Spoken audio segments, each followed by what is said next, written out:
Now, if I interpret your answer to my letter correctly, you're not exactly leaping at this very attractive offer I've made you.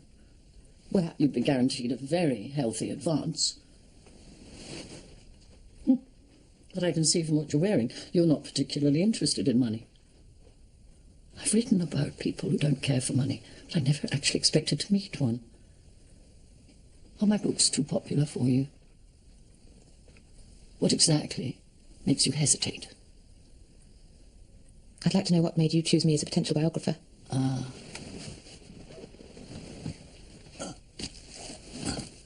It certainly wasn't your celebrated biography of the Bronte sisters, which I wouldn't dream of reading. No. What caught my attention, Miss Lee, was that piece you wrote for that pretentious little magazine about the Landier sisters, the twins. Obviously, I've been doing some research, and I couldn't help noticing in the couple of dozen interviews I looked at, you give a different account of your life in every one of them. You think I'm a liar? It isn't quite what I said. You surely don't think I'm so dull as to trot out the same story over and over again. I make things up so as not to bore myself. It's my profession. After all, they're only journalists, if you take my point. I'm not sure that I do exactly, I'm sorry. You don't need to be so polite. I can't abide politeness. I always think being nice is what's left over after you've failed at everything else. You're obviously a great success. Ah, oh, that's better. Have you a love life? Oh, wait. I have an extraordinary story. Don't turn your back on it. It's about twins.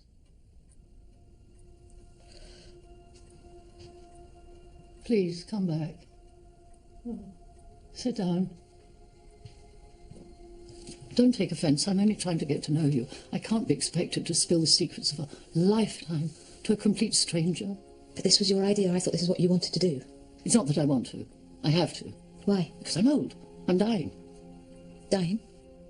And why else should I subject myself to all this?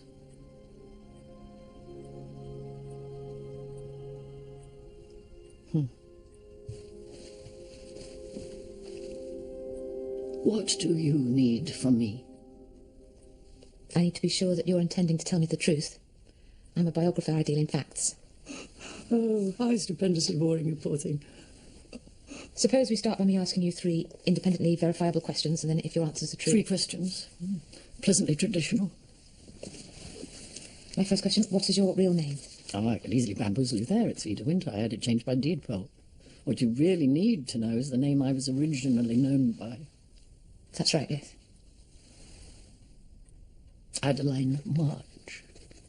My next question is your place of birth. You can check in the records of St Bart's in London. Next. I'd like you to tell me something that happened to you before you changed your name, which is also a matter of public record. I can do that. But first I have some conditions of my own. What are they? You must let me tell my story chronologically, no interruptions, no questions, and no sneaky peeping at the last page. All right. Good. Do you believe in ghosts? That's not a very easy question. Do you or don't you? Certain kinds of ghosts, maybe. I was brought up in a house about 5 miles from here. A haunted house. I see. No, you don't.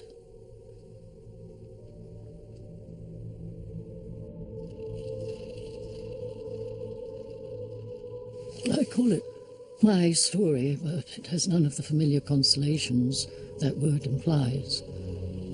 Something far harsher. Much more painful. Something I suppose we have to call the truth. I was brought up in a house called Angelfield. When I was 17, there was a fire. The house was destroyed. And there's a public record? It was in all the local papers. And I can show you a different sort of record.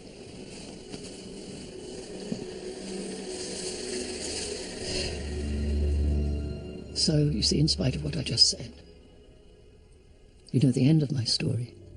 The end? You said that happened when you were 17, before you even started writing. Oh, writing. It was just to fill in the time. I'm sorry if I shocked you, Miss Lee.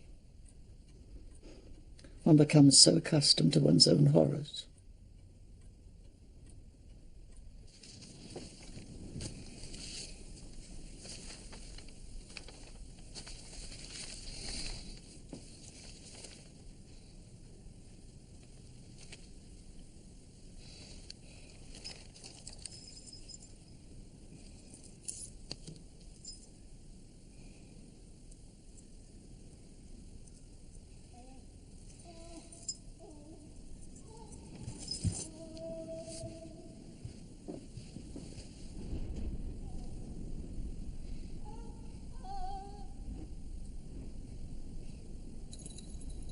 Don't be like that, Margaret.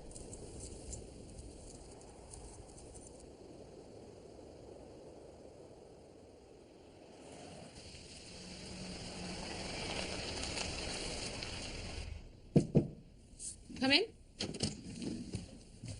If you don't mind, Dr. Clifton, Miss Winter's doctor would like to have a word with you. Oh, okay. Thank you for agreeing to see me, Miss Lee. Miss Winter wanted me to explain her condition to you. Oh. Miss Winter has cancer of the pancreas, which we've recently discovered has spread throughout her body. This means she has very little time left. How long?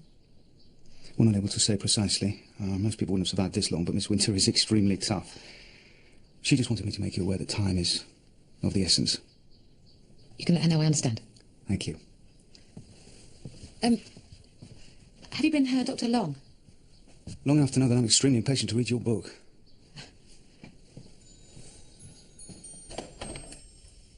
I was pleased last night when you didn't ask the question everybody else always does. What question's that? About the first book. For the 13th tale? That's right. And everybody always asks why there are only 12. That's right. Why are there only 12? Shall we get started?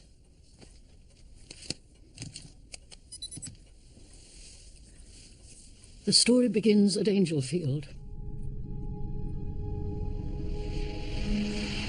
After the mysterious, unexplained death of their parents, the house now belonged to Charlie Angelfield and his sister Isabel. She'd left the house less than a year before, but her husband, Roland March, had been killed in the war, and now she returned. Of course, in their parents' day, there had been dozens of servants to run the estate, but now only two remained: Mrs. Dunn, the housekeeper, known to everyone as the Missus, and the gardener, John Digance, who we called John the Dig. You put it down there.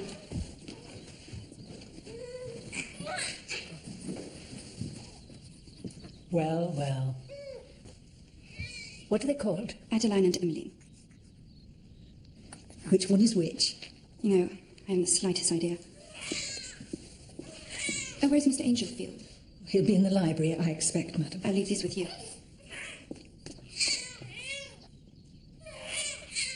Truth to tell, it was not poverty or even the demands of the war which brought about the exodus of the Angelfield staff. It was the sense of chaos and unease caused by the bizarre and unpredictable behaviour of Isabel's brother. Charlie, I'm back. What do you mean? I'm back for good. I brought the children with me. What? What children? Oh, yes. It's just you and me now, Charlie. You shouldn't have gone away for so long, Isabel. I had to, Charlie. I explained it all to you.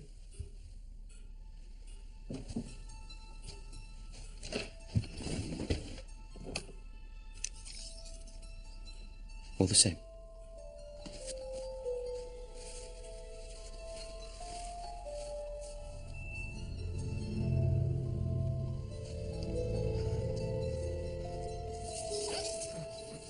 This one can be Adeline.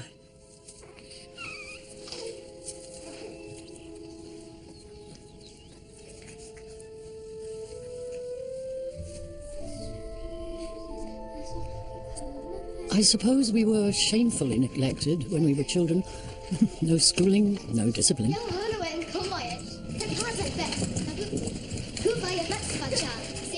We were so much on our own. We invented our own private language.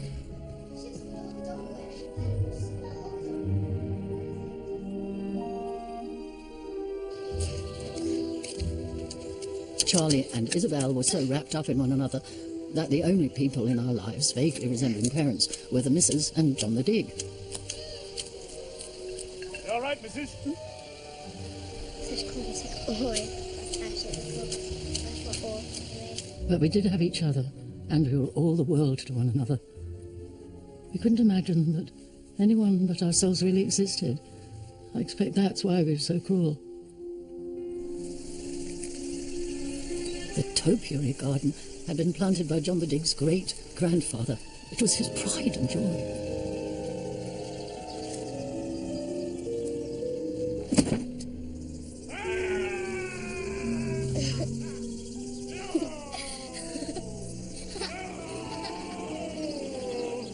We weren't confined to the house and garden. We roamed all over the estate and did exactly what we felt like.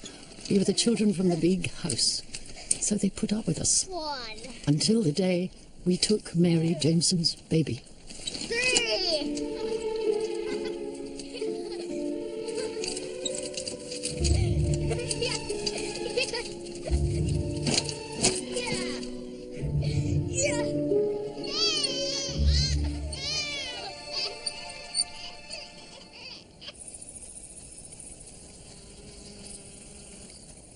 Som din med som vi vet så länge.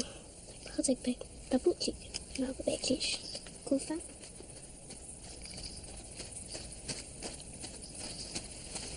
Good afternoon. Is your mother in?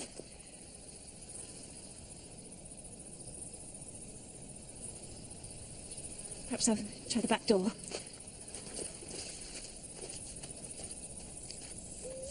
Mrs. Theodora Maudsley, the local doctor's wife, and something of a busybody, eagerly volunteered to take up the matter of Mary Jameson's baby with Charlie and Isabel.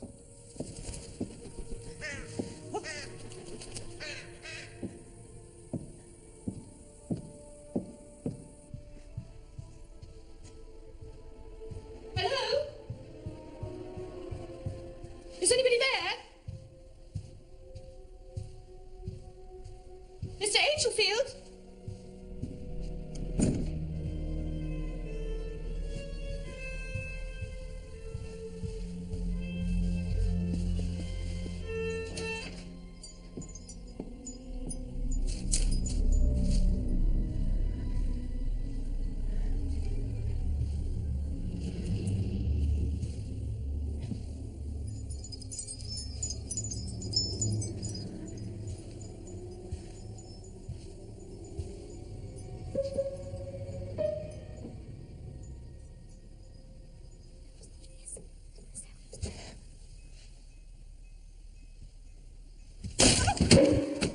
What's the matter, Miss Winter?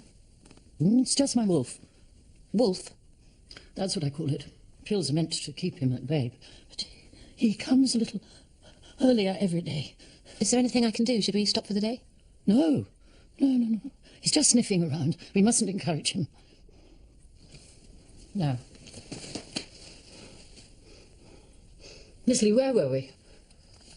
The doctor's wife and the violin. I'm desperate to know what happened next. Oh, surely it must have been one of the children. No, I told you. I saw the children out on the steps on my way in. No, it was a woman in white. There's no woman in white in this house, ma'am. You must have seen the ghost. They do say Angelfield is haunted.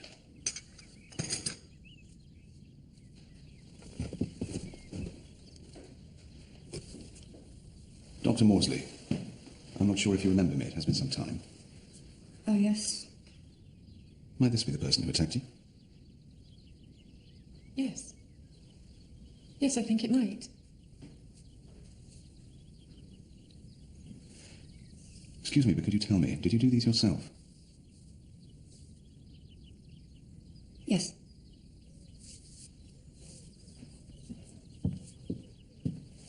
Mr. Angelfield, do you mind if I have a word with you in private?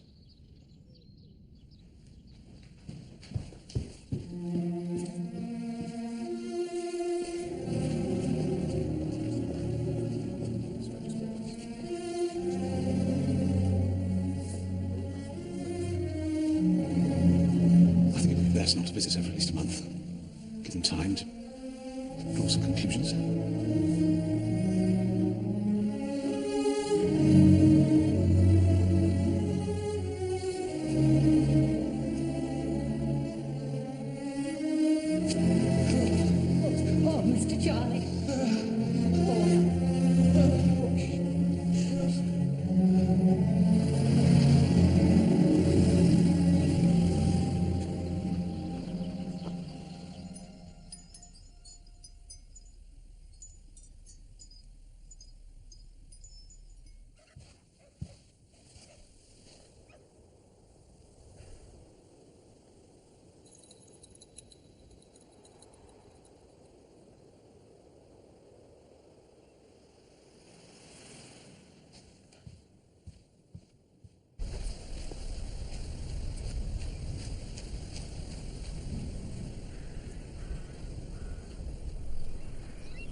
There's no woman in white in this house, Mum. You think I'm a liar? Do you believe in ghosts? They do say Engelfield is haunted.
We hook it on the edge. Pelvis, tell us, take a stay. After they took Isabel off to the asylum, Charlie Angelfield went completely to pieces.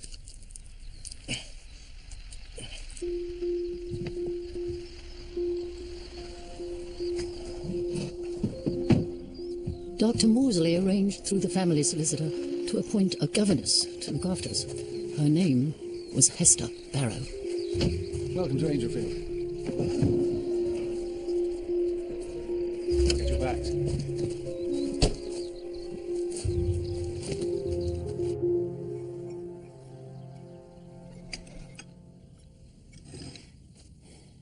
So the children never knew their father? Oh, no, miss. None of us did. I don't even think Miss Isabel knew him very well. The only man she ever took any notice of was her brother Charlie. And when she came back here, she did everything for him. If you know what I mean. I'm not sure I do, Mrs. Dunn. Well, In any event, it's probably time I met Mr. Angelfield. I don't know as he'll want to see you, miss. He's not very well in himself, like. He keeps to his quarters and no one's allowed to disturb him. I see. He never was very sociable, but since they took Miss Isabel away, he's hardly showed his face. I don't know where those children can be. I'll go and see if I can scare them up. No, Mrs. Dunn. It's not for us to go chasing after them. No doubt they'll come down for their dinner. Well, often as not. They just creep down and help themselves to somewhat out the pantry. Oh, I don't think we can allow that. We'll try the twins' room, miss, which is the third door along here, on the left. It's just here. Take a stay.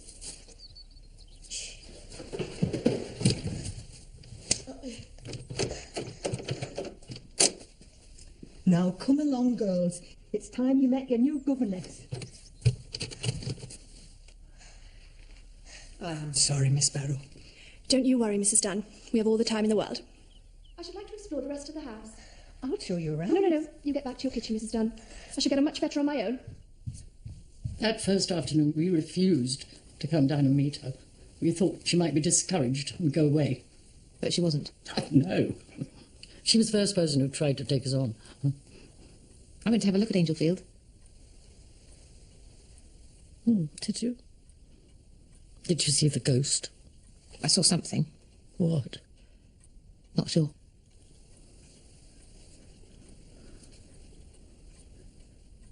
You were telling me about Hester. Yes. You remind me of her a bit. In what way? She was very determined and inquisitive. Hungry. At the end of Hester's first day at the house, she'd already formed a strategy for dealing with her as yet invisible charges.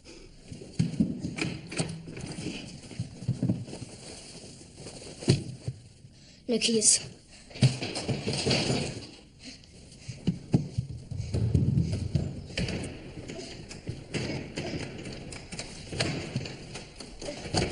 Emmeline? Adeline? Which one are you? Adeline or Emmeline? Emmeline. Are you hungry? Would you like some supper? And what about your sister? Never mind. Let's go to the kitchen.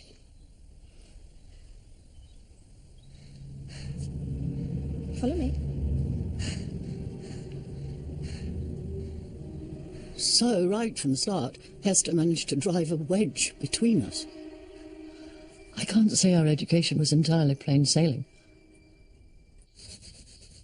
Although Emmeline continued to be pretty much of a pushover. Well, a very good morning to you, Adeline. Thank you so much, John.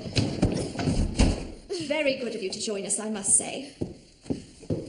We're starting the morning with a drawing of our beautiful Angelfield house. You're most welcome to stay down there if you're more comfortable.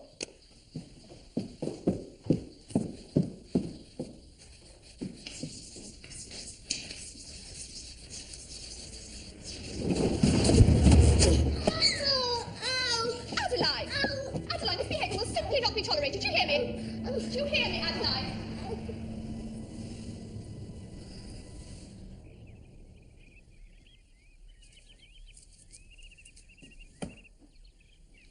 Miss? Yes, Emmeline? Finish, miss. Just a minute.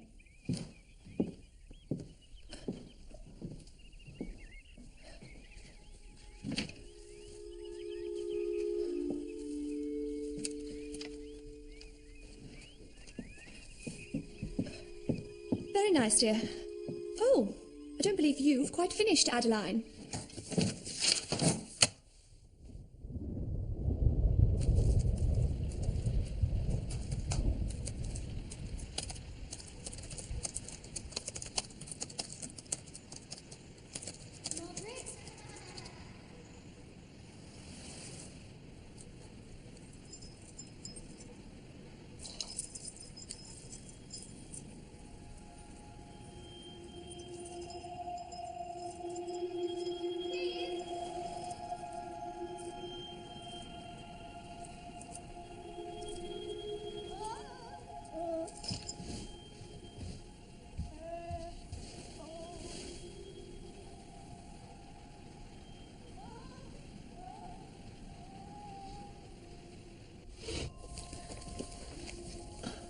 Do you believe in ghosts? You asked me that before. Your answer was evasive, as I recall. Well, let's just say I'm beginning to. Oh, why would that be? Anyway, Hester didn't. Too sensible, poor thing. It would have been easier for her if she hadn't insisted on being so rational. Is there really nowhere we can get hold of some decent fish? Well, yes, you can, if you really want to. It's a bit of a plough. Emmeline? She's out in the garden, miss. I just saw her.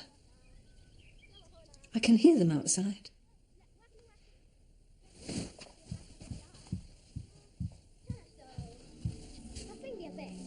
That's strange. I could have sworn. Was she wearing white, miss? Yes, she was. That'll be the ghost. Oh, don't be ridiculous, Mrs. Dunn. It's probably just the sunlight flashing in the mirror. Woman in white, miss. We've all seen her. Well, I haven't. And I certainly don't intend to.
During that summer, Dr. Maudsley visited a little more frequently than was perhaps medically necessary.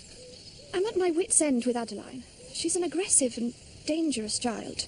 She hardly eats anything. It takes 2 of us to hold her down at bath time. She seems impervious to any kind of human emotion. Is she intelligent? It's hard to tell, given that she refuses to speak. Soon after I arrived, I sent off for a number of studies of twins. Really? And if I've understood correctly, what tends to happen is that certain pairs of twins divide up available emotions and personality traits between them. Thus, one being placid and passive, the other wild and violent. One clean, the other dirt-loving. Of course, you would know much more about this than I. Not necessarily. Yes. My wife's opinion. I do sometimes discuss my patients with my wife. She thinks the child may quite simply be wicked. I think the explanation may be a little more nuanced than that. No doubt my wife is apt to take the layman's view. I was thinking that the situation does present a rare opportunity for original research. Indeed. In which I would be more than happy to assist you. I see.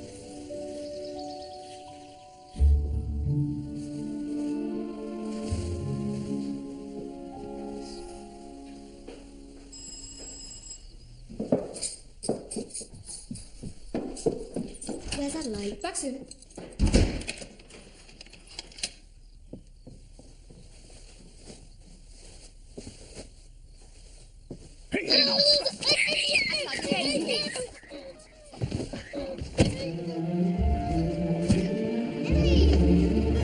Be careful, John. Watch your feet. Adeline! Take it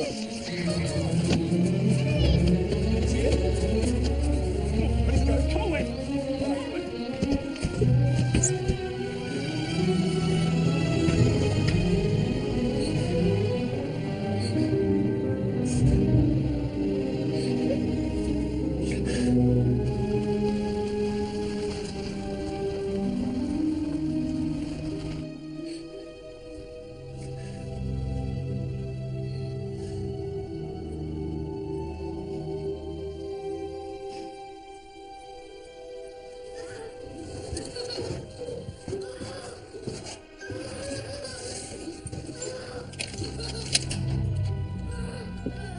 Goodness, Emmeline.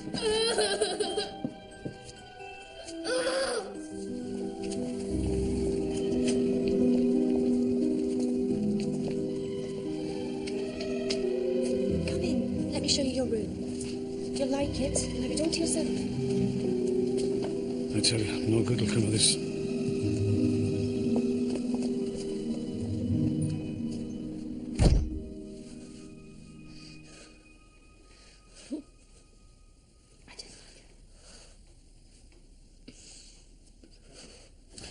Naturally, there have been reports that point to some... Hester and Dr. Maudsley had become so engrossed in their scientific experiment and so relished their daily discussions that they quite failed to notice that their patients were making no progress whatsoever.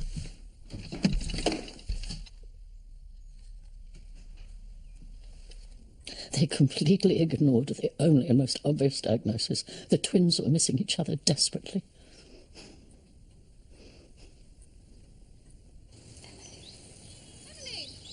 Emmeline! There you are. Come along, it's time for your tea. Where have you been? I've been looking for you. He went down to the woods. No, you should say I went down to the woods. I went down to the woods. And what did you do there? We picked some bluebells. Come.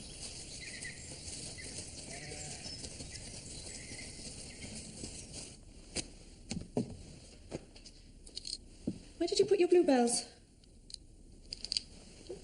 Bluebells you picked. Did you put them in the vase? No, we saved them for Adeline.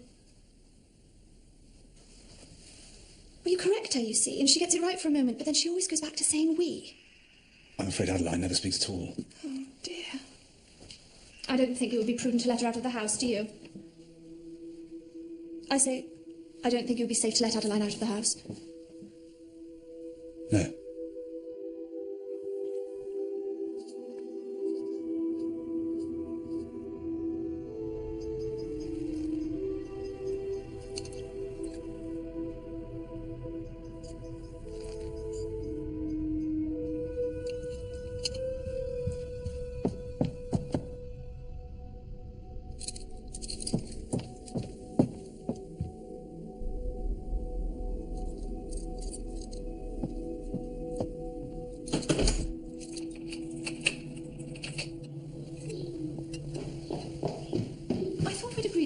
locked immediately and you should be kept locked? Yes, that's right, miss. Well, just now I found the drawing room open. Not a bad idea to give it a bit of an airing. Oh, so you opened it, did you? Oh, no, miss. I don't have the keys anymore, remember? You've got the keys.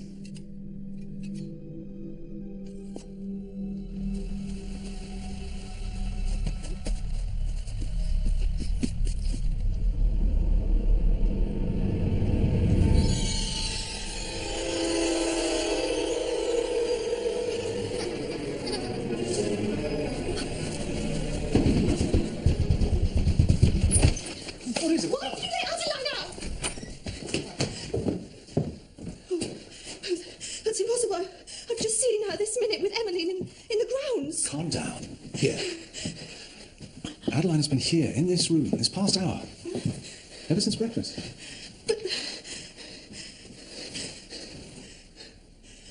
I must be going mad.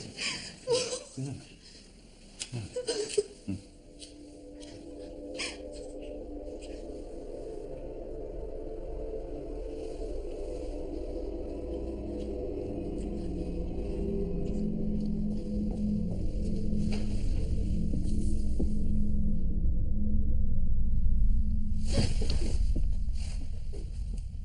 I'll thank you to leave this house immediately.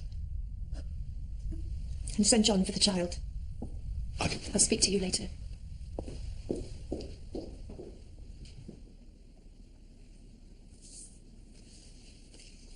The next day, Hester had vanished. Packed her bag, slipped away, never seen again. What happened to her? I've no idea. The doctor had disappeared as well, so we can make an educated guess. Rumour was they'd disappeared to America, wherever it was. I'm sure they both flourished. Hester was a resourceful little thing. She's upstairs. Emily!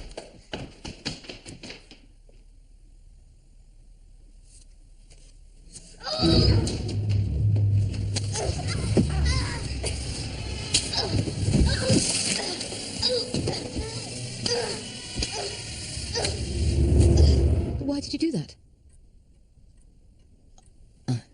I couldn't tell you.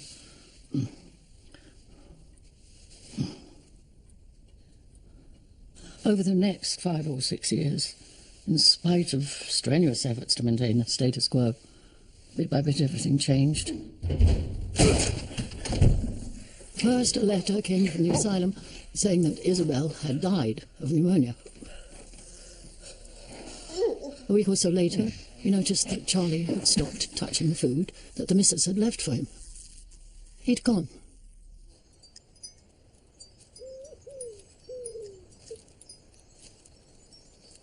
I had an idea where Charlie might be. I'd often followed him and watched what he did there with Isabel.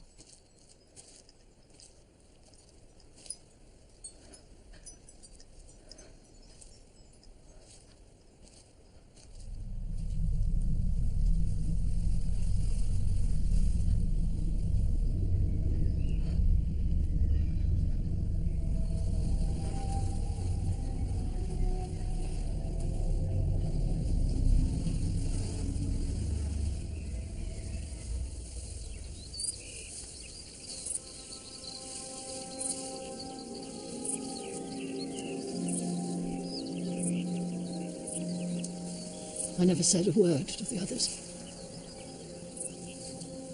If Master Charlie's gone, didn't we ought to tell someone? No call to. I collect the money from the bank end of the month, same as always. If it runs short, I know a man that'll buy some of that wine from the cellar. Oh, he wouldn't like that. Any road. I'd better take him up his dinner. Of course, the missus was suffering from some kind of dementia, but we drifted on pretty much as we always had.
Emmeline? Are you Emmeline?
You look like death warmed up.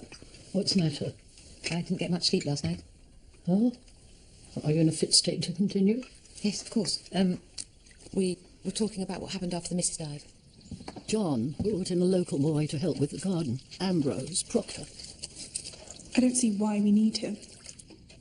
He's all right. Keeps himself to himself, works hard. Gives me a bit of time for what needs doing in the house. You said you were going to show me how to trim the topiary.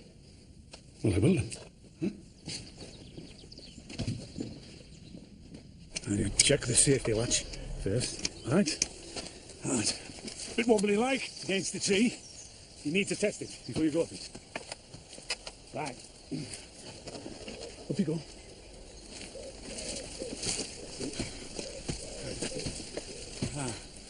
Never cut into the sun or towards your own shadow. All right? Yes. Never look at the clouds. They keep moving, see, and they throw you out.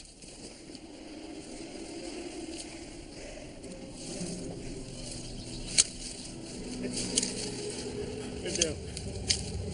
Yes.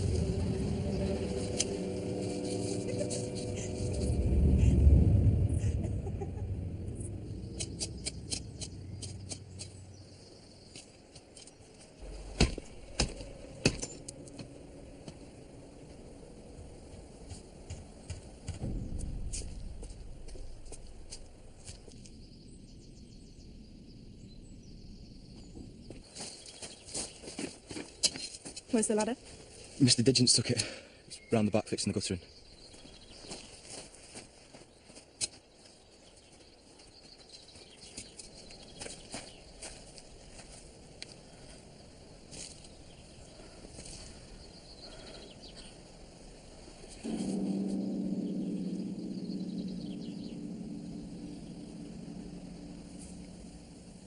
Obviously, somebody had tampered with the safety catch. Who?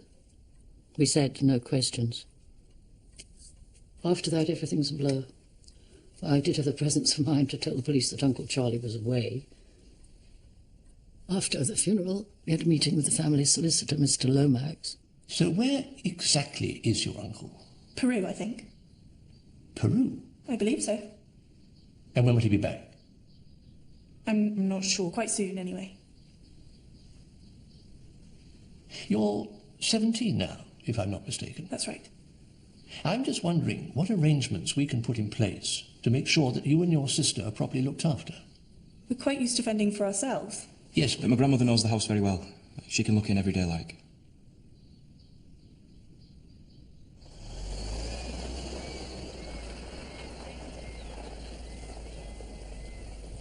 There's no need for your grandmother to trouble herself. Well, that's lucky. Because I haven't got a grandmother.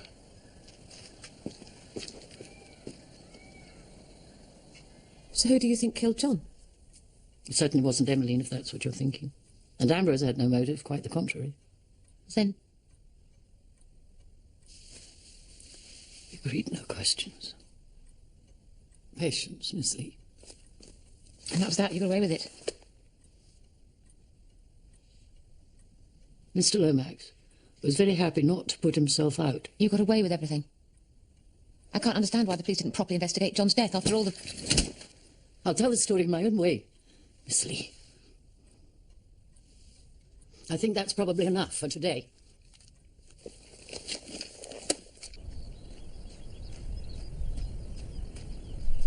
We said no questions. It certainly wasn't Emmeline, if that's what you're thinking.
Sorry, forgive me.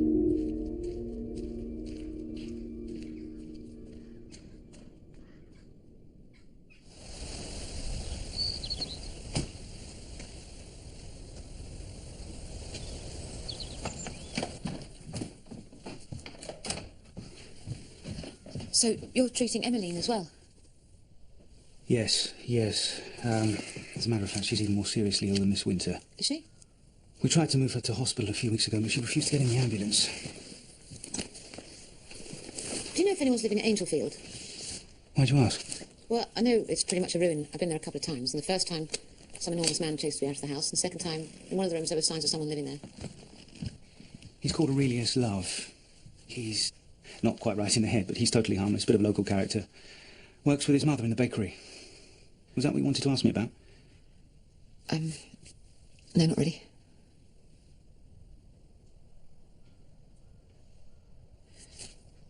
I think Miss Winter may have confessed to committing a murder when she was a teenager.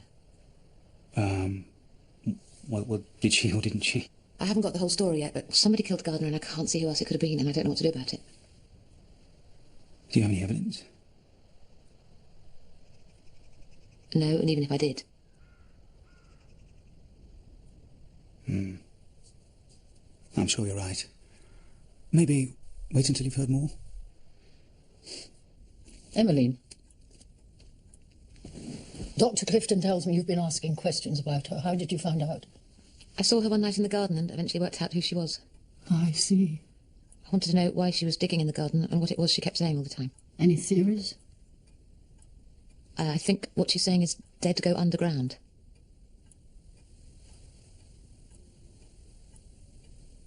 Very good. Miss Lee, you're doing very well. So she is looking for someone underground. Who could it be, a child? When are you going to tell me your story, Margaret? I haven't got a story. Everybody has a story.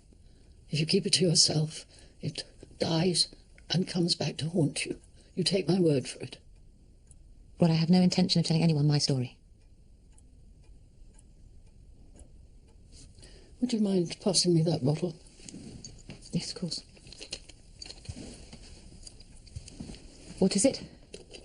Liquid morphine. For my wolf.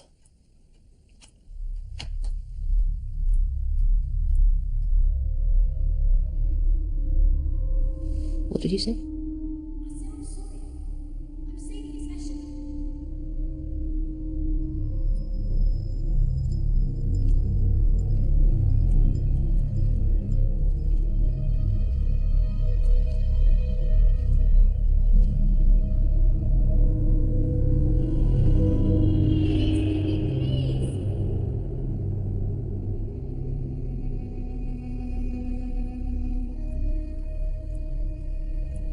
I want to spend more time with Emmeline over the next couple of days. I always thought of Emmeline as a twin. There is something special about losing a twin. My dear, whatever's the matter?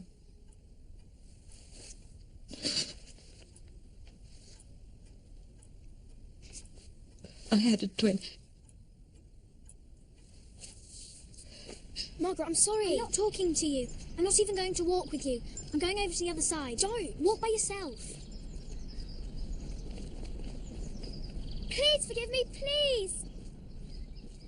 It was all my fault. She'd eaten a bar of chocolate that I'd been saving, and I wanted to punish her.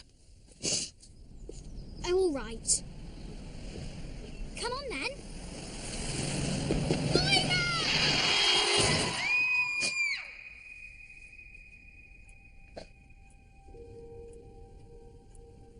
Feeling guilty doesn't do anybody any good. It wasn't your fault.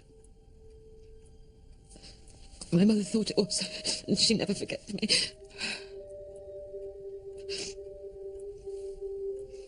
I've been so lonely all these years without my sister.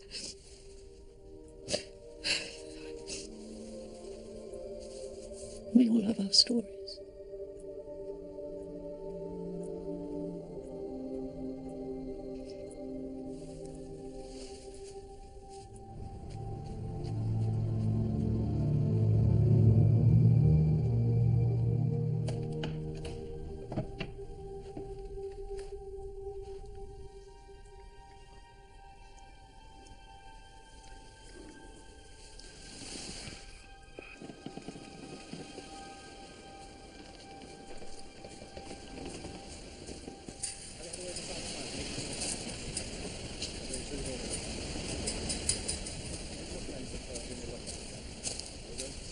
You've been here before, haven't you?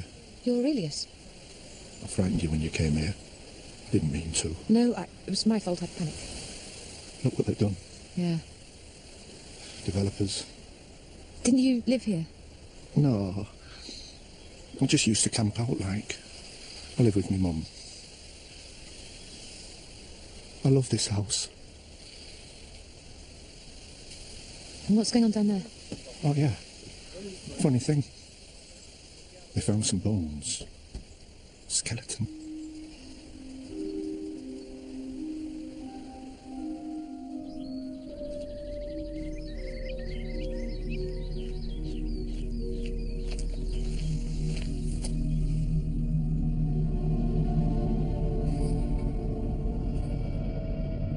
She's an aggressive, dangerous giant. I always thought of Emmeline as a twin. The twins were missing each other desperately.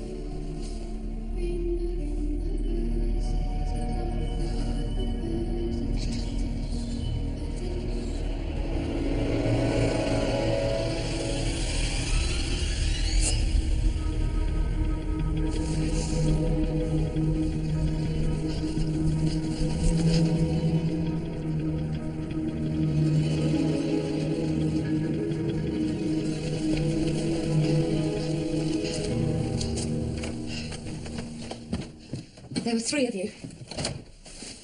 There were three of you. It wasn't just Adeline and Emmeline, there were three of you. There were police at Angelfield. They found a body, a skeleton. Mm-hmm. There were three of us, and now there's one of us. Oh, I'm sorry. Oh, I'm so sorry. I got carried away.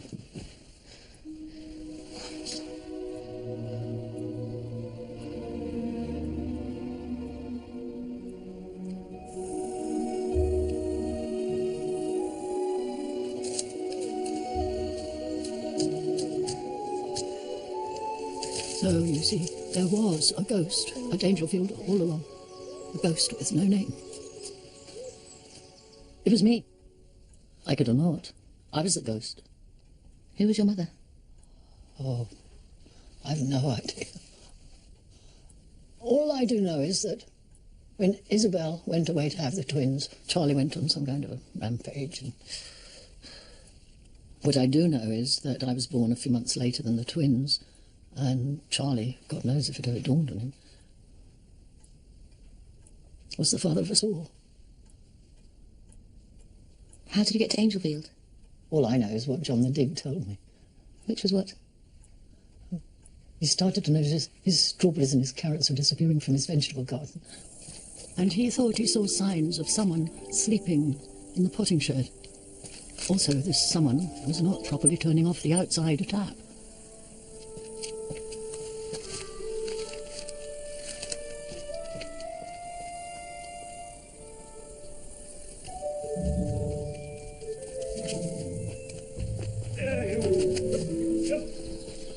John and the missus took me in. Or he did, really. They're thinking what I'm thinking. Yes. Should we tell them? And I spent as much the time as I could with him. He taught me how to read out of his seed catalogues.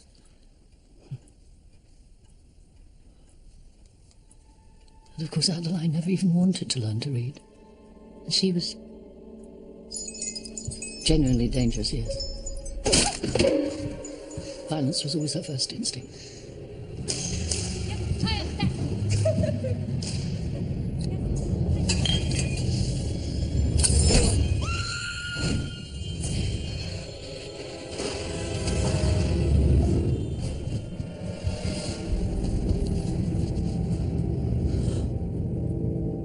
Finally, she killed John. What made her do it? She hated him for some reason. She seemed to think he was responsible for taking her away from Emmeline that time, or perhaps she was jealous of all the attention he gave me.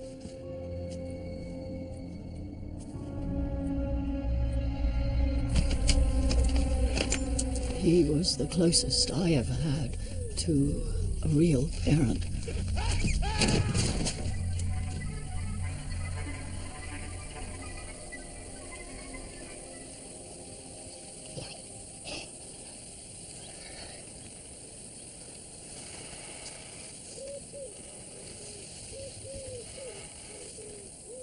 After John's death, we were alone with Ambrose.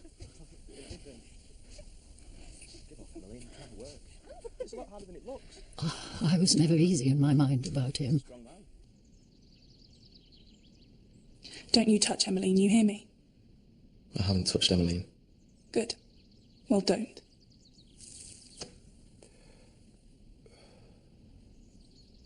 It's not Emmeline I wants to touch. Even though she's kinder than what you are.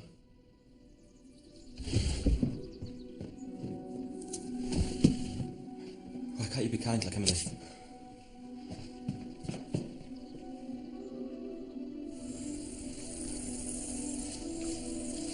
Before long, it was obvious that Emmeline was pregnant, and I dismissed Ambrose.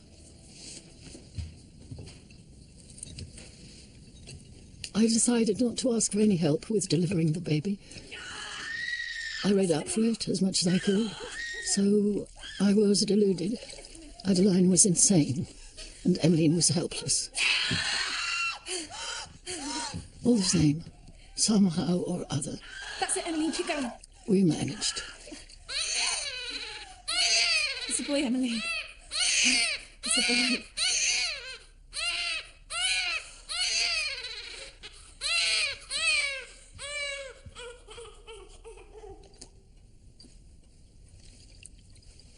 Dick.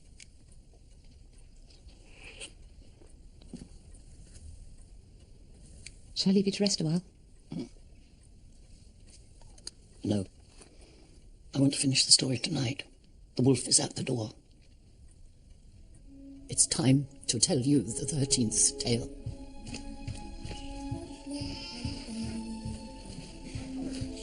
I realized very early on how jealous Adeline was, and how much she resented the baby.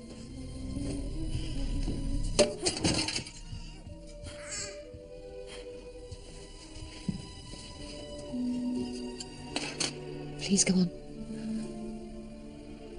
And before long I discovered the baby was in real danger.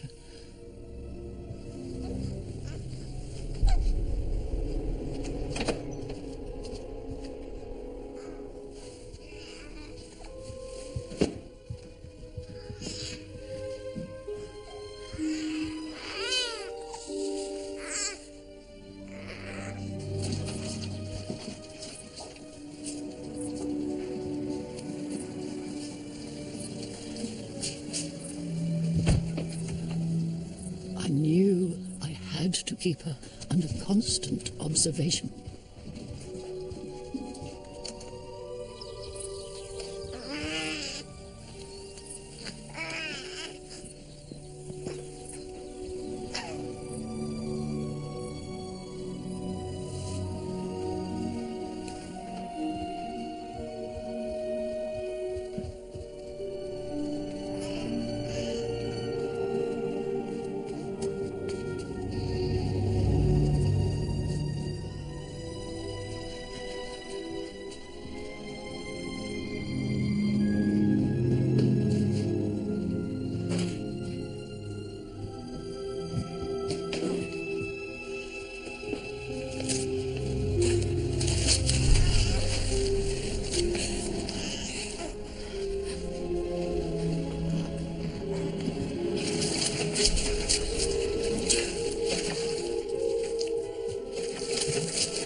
It's the only time I've ever seen Emmeline fight back. Baby's safe! Emmeline is safe! No, Emmeline!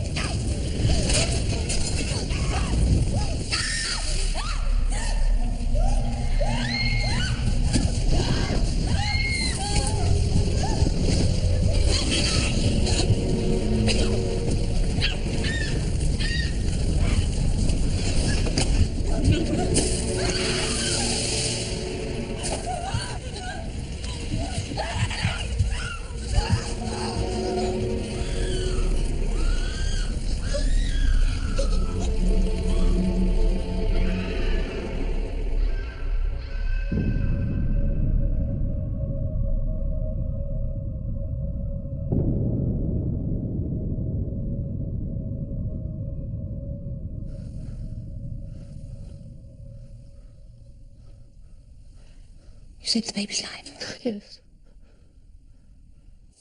I left the baby outside the cottage belonging to the baker's widow, Mrs. Love. Everybody knew she had a kind heart. Aurelius Love? Yes.